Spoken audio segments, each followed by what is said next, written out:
सिर पर टोपी, माथे पर तिलक और जुबां पर हर हर महादेव का जयकारा। ये तस्वीर काशी के उस ज्ञानवापी परिसर से आई जिसे लेकर देश में मजहबी घमासान छिड़ा है। कोर्ट में मुकदमा चल रहा है, लेकिन उसी जगह 350 से ज्यादा मुस्लिम महिलाओं और पुरुषों ने पहले बाबा काशी विश्वनाथ मंदिर में भगवान भोलेनाथ का जलाभिषेक किया और फिर ज्ञानवापी में व्यास जी के तहखाने में दर्शन पूजन किया। तहखाने के भी दर्शन हुए, बाबा विश्वनाथ के दर्शन हुए, नंदी के दर्शन हुए, दर्शन सब हुए हैं, सब हुए। अपने बाबा के दर्शन करके तो खुश होंगे। भले ही हमारा धर्म अलग हो, लेकिन हमारे पूर्वज एक है, क्योंकि भोलेनाथ सबके हैं और काशी में हम सारे लोग दर्शन करके बहुत ही अपने आप को आनंदित महसूस कर रहे हैं। वाराणसी में 12 ज्योतिर्लिंगों में से काशी विश्वनाथ मंदिर और ज्ञानवापी के व्यास जी के तहखाने में मुस्लिम राष्ट्रीय मंच के बैनर तले सैकड़ों की तादाद में मुस्लिम समुदाय के लोगों ने दर्शन पूजन किया। इसमें उत्तर प्रदेश के सोनभद्र, मिर्जापुर, वाराणसी, जौनपुर और गाजीपुर समेत कई अलग अलग जिलों से आए लोग शामिल थे। हिंदू मुस्लिम एकता की इस अद्भुत मिसाल को देखने के बाद अब ये बहस तेज है कि क्या ज्ञानवापी के सच को मुसलमान स्वीकार कर रहे हैं। क्योंकि मुख्यमंत्री ने एक बहुत बड़ी बात कही थी कि हम सिर्फ 3 गांव मांग रहे हैं, तो जब एक अपील आ रही है कि मांगा जा रहा है तो मांगने वाले से देने वाला बड़ा होता है।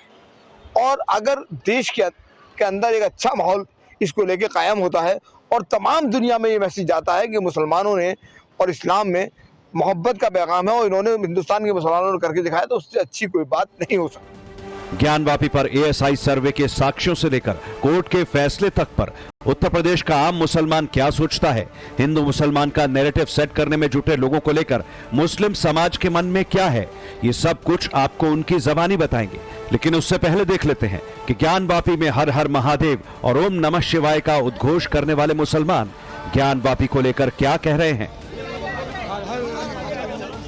यहाँ की जो कमेटी है उससे मैं कहना चाहता हूँ कि जो कोर्ट का निर्णय हो सोच समझ से उसको माने, और मैं तो कहता हूँ प्यार से उसको दे दे, क्योंकि अगर नहीं देते हैं तो 1 अरब 15 करोड़ लोगों को चुनौती है।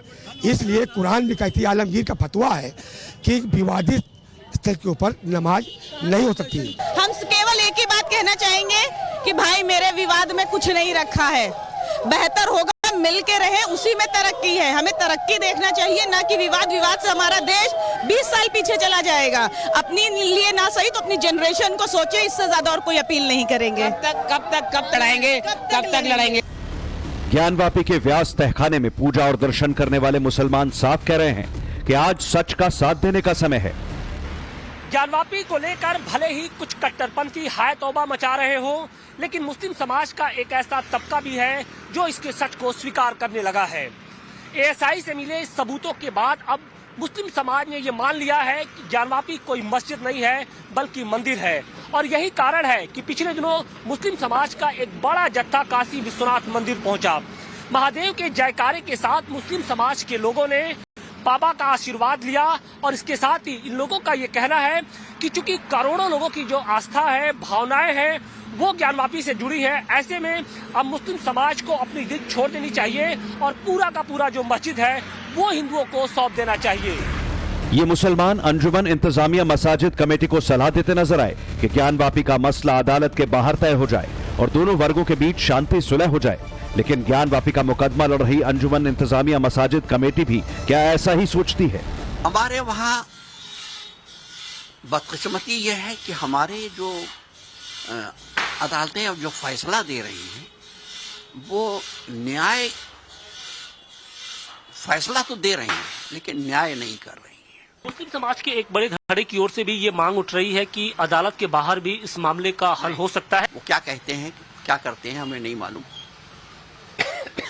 बहरहाल हम उस रास्ते पर नहीं जाएंगे, हम अदालत के ही जरिए जाना चाह रहे हैं, अदालत ही के जरिए जाएंगे। अदालत के जरिए जो लोग छीनना चाहते हैं छीन। ये जनाब हैं SM यासीन साहब, जो अंजुमन इंतजामिया कमेटी के जॉइंट सेक्रेटरी हैं। इनके बयानों से इतना तो साफ हो जाता है कि ज्ञानवापी मसले पर ना तो इन्हें हिंदू पक्ष से सुलह समझौता मंजूर है और ना ही इन्हें कोर्ट की निष्पक्षता पर एतबार है। ज्ञानवापी को लेकर एक तरफ कोर्ट की निष्पक्षता पर सवाल खड़े किए जा रहे हैं तो दूसरी ओर बहुसंख्यक हिंदुओं के तुष्टीकरण का आरोप लगाया जा रहा है। यानी SM यासीन ऐसे अकेले शख्स नहीं है और एजेंडा भी एक नहीं कई हैं। राम मंदिर बना तो नैरेटिव बनाया कि देश में मुसलमानों की मस्जिद छीनी जा रही है, जबकि बाबरी पर फैसला सुप्रीम कोर्ट ने दिया था। ज्ञानवापी में व्यास जी के तहखाने में पूजा शुरू हुई तो नैरेटिव बनाया कि मुसलमान सुरक्षित नहीं, उनके हक छीने जा रहे हैं, जबकि ज्ञानवापी में जो हो रहा है वो कोर्ट के आदेश से हो रहा है। किस पे विश्वास करें? किस पे विश्वास करें भाई? क्या हम अपने कातिलों पे विश्वास करें? हम संविधान के कातिलों पे विश्वास करें? हम पता ही नहीं करेंगे।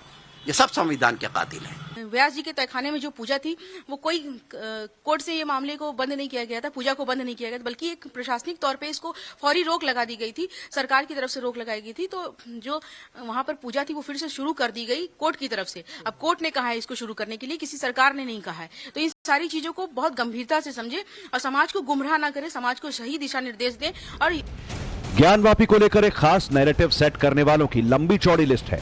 अब 83% हिंदू समुदाय के तुष्टीकरण का और 17% मुसलमानों को टारगेट करने का नया नैरेटिव शुरू है, जिसके सेंटर में ज्ञानवापी है। मकसद मुसलमानों के बीच ये नैरेटिव बनाने का है कि ज्ञानवापी पर अदालत का फैसला आस्था की बुनियाद पर है। अब सवाल है कि क्या आम मुसलमान ऐसी आशंकाओं से इत्तेफाक रखता है? खुद सुनिए।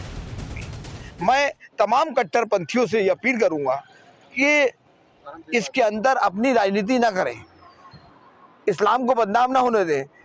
चंद कट्टरपंथी जो हैं वो इस्लाम को बदनाम करने की साजिश है। तो ऐसे लोगों को ये सोचना चाहिए कि इस्लाम वो मुट्ठी भर है और ताकत जो है वो अमन पसंद लोगों के पास।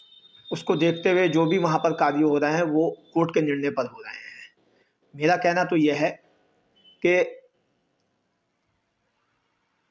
हमारे हदीस के अंदर एक चीज़ है कि किसी का दिल तोड़ने से ज़्यादा अफजल है कि अगर खाना काबा टूटे तो कोई इतनी बड़ी बात नहीं होगी, मगर किसी का दिल न टूटे। दिलों को जोड़ने की बात की जाए। मुसलमानों को विक्टिम बताने का नैरेटिव गढ़ने की कोशिश हुई तो यूपी के आम मुसलमानों ने साफ कर दिया कि वो ऐसे लोगों के साथ नहीं हैं जो मुस्लिम समुदाय को गुमराह कर रहे हैं। इसके बावजूद मुसलमानों को विक्टिम बताने वाले नैरेटिव को आगे बढ़ाने में कई उलेमा और मौलाना आगे हैं, जो सुलह समझौते पर भी सवालिया निशान लगाते हैं। फार्मूला क्या होता है जब बैठते हैं? गिव एंड टेक, कुछ दीजिए कुछ लीजिए।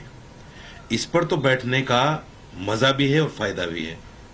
अगर एक पक्ष ये कहे कि मैं बैठूंगा आपके साथ लेकिन ये चीज मुझे चाहिए, तो फिर उसमें बैठने का क्या मतलब बनता है?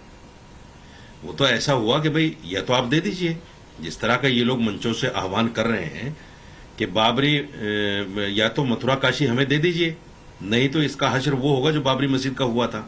इस तरह के आह्वान हो रहे हैं, यूट्यूब पर बाकायदा पड़ा है पब्लिक डोमेन में। तो जिन लोगों की मानसिकता ऐसी हो कि या तो मुसलमान झुक कर दे थाली में सजा कर इनको, या फिर बाबरी मस्जिद जैसा मामला करेंगे, तो उनके साथ गिव एंड टेक का मतलब क्या? कैसे बैठा जाएगा? अगर हिंदू पक्ष इस बात पर राजी हो कि गिव एंड टेक होगा, कुछ हम देंगे कुछ हम छोड़ेंगे कुछ आप छोड़ो, तो बात समझ में आती है कि ठीक है। अदालत से हटके हम बात करने के लिए तैयार हैं, लेकिन कौन सामने आएगा बात करने के लिए? उसकी क्या कैटेगरी होना चाहिए? अगर आज एक संगठन जो आता है कि हम साहब बात करेंगे, दूसरा संगठन 5 साल बाद खड़ा हो जाएगा, साहब हम उस संगठन को नहीं मानते। अगर ऐसी बात है, चीफ जस्टिस ऑफ इंडिया अगर एक किसी संवैधानिक पद वाले से बैठकर बात की जाए और उस पद की बात की जाए, तो ये एक बात बनेगी जो मुस्तकिल को इन मामलात से के साहब कब्रिस्तान शमशान इन मामलात से नजात दे दे। ऐसे में अब सवाल है कि ज्ञानवापी जैसे मसलों का कैसे और कहां समाधान हो। इस विवाद पर अजमेर शरीफ दरगाह के दीवान का भी बड़ा बयान सामने आया था। मथुरा काशी जैसे मसलों का समाधान उन्होंने अदालतों के बाहर ढूंढने की बात कही थी।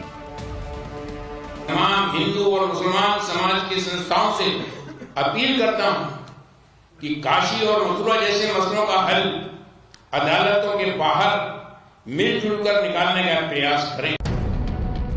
ज्ञानवापी पर तमाम चर्चाओं के बीच इस मामले के लेटेस्ट लीगल स्टेटस पर नजर डालें।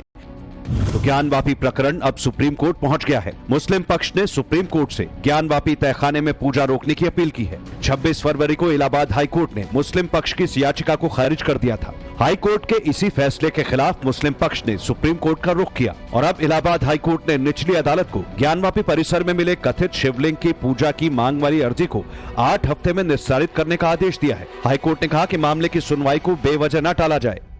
ज्ञानवापी के वजूखाने में मिली शिवलिंग नुमा आकृति को लेकर हिंदू और मुस्लिम पक्ष आमने सामने हैं। दोनों के अपने अपने दावे रहे हैं और इन दावों के बीच में इलाहाबाद हाई कोर्ट की ओर से एक तल्ख टिप्पणी आई है। एक याचिका पर सुनवाई करते हुए इलाहाबाद हाई कोर्ट ने वाराणसी के जिला जज के साथ सिविल जज सीनियर डिवीजन की अदालत को तल्ख टिप्पणी की है। उन्होंने कहा है कि 8 हफ्ते के अंदर इस मामले का निस्तारण होना चाहिए। दरअसल जो मुस्लिम पक्ष है वो इस शिवलिंग नुमा आकृति को फव्वारा बताता आया है, जबकि हिंदू पक्ष लगातार इसे शिवलिंग बताता आया है और इसे लेकर 2 साल पहले वाराणसी की डिस्ट्रिक्ट कोर्ट में एक याचिका भी दाखिल हुई थी। हालांकि उस दौरान कोर्ट ने इस मामले पर सुनवाई करने से इनकार कर दिया था। जहां तक सबूतों और साक्ष्यों की बात है तो 839 पेज की एएसआई रिपोर्ट में ज्ञानवापी में मंदिर होने के 32 प्रमाण मिलने की बात कही गई। दीवारों पर कन्नड़, तेलुगु, देवनागरी और ग्रंथा भाषाओं में लेखनी मिली। दीवारों पर भगवान शिव के 4 में से 3 नाम भी मिले। एएसआई की रिपोर्ट कहती है कि हिंदू मंदिर के खंभों को मॉडिफाई कर नए ढांचे के लिए इस्तेमाल किया गया। मूल रूप को प्लास्टर और चूने से छिपाया गया। यानी एएसआई इस निष्कर्ष पर पहुंचा कि ज्ञानवापी में मस्जिद के निर्माण से पहले वहां एक बड़ा हिंदू मंदिर मौजूद था। तो एक तरफ सबूत है, साक्ष्य है, विवाद का समाधान है, तो दूसरी तरफ भ्रमजाल है, मजहबी नफरत का मोटिव है और सेट नैरेटिव है। लेकिन ज्ञानवापी के इस सच से अब उत्तर प्रदेश के मुसलमानों का एक वर्ग इत्तेफाक रखता नजर आ रहा है। देखिए, वैसे तो ये अदालत में विचाराधीन है और अदालत का जो फैसला है वो सर्वप्रिय होता है। अदालत का जो फैसला है वो हमें मान है, लेकिन मैं चाहता हूं कि दोनों पक्ष आपस में बैठकर इस मामले को निपटाकर शांति व्यवस्था बने। की क्या राय है इसमें? हमारी साहब यही राय है कि ये सरकार को दोनों पक्षों को बिठाल के समझौता करा देना चाहिए और ये तो न्यायालय में चल रहा है। जो न्यायालय का फैसला आए दोनों पक्षों को बिठाल के समझौता। इस मुद्दे पे मेरा तो मानना यह है कि दोनों पक्षों को जो है सरकार को साथ में बिठा के एक समझौता कर लेना चाहिए, जो दोनों पक्षों जिस पे दोनों पक्ष राजी हों, क्योंकि ये जो साफ है आज का आम मुसलमान खुद को अंधेरे में नहीं रखता, वो अपनी राह खुद चुनता है। ये मुगलों को अपना पूर्वज नहीं मानते। हिंदू मुस्लिम एकता की सोच रखने वाले खुद को सनातनी मुसलमान बता रहे हैं और कट्टरपंथियों के फतवों और धमकियों की परवाह किए बगैर ज्ञानवापी के व्यास तहखाने में पूजा अर्चना करते दिख रहे हैं। संदेश उन नफरती लोग को देना चाहते हैं जो हमेशा नफरत की राजनीति करते हैं, नफरत फैलाते हैं हिंदू मुसलमान के बीच और अन्य जातियों के बीच फैलाते हैं। तो उस नफरत को कम, क्योंकि भारत की संस्कृति हमेशा रही है और हम लोग हमेशा मिलजुल के रहे हैं, त्योहार भी साथ में मनाते हैं, सब कुछ मनाते हैं। सिर्फ मंदिर ही जाने पर इतना विवाद क्यों करने लगते हैं?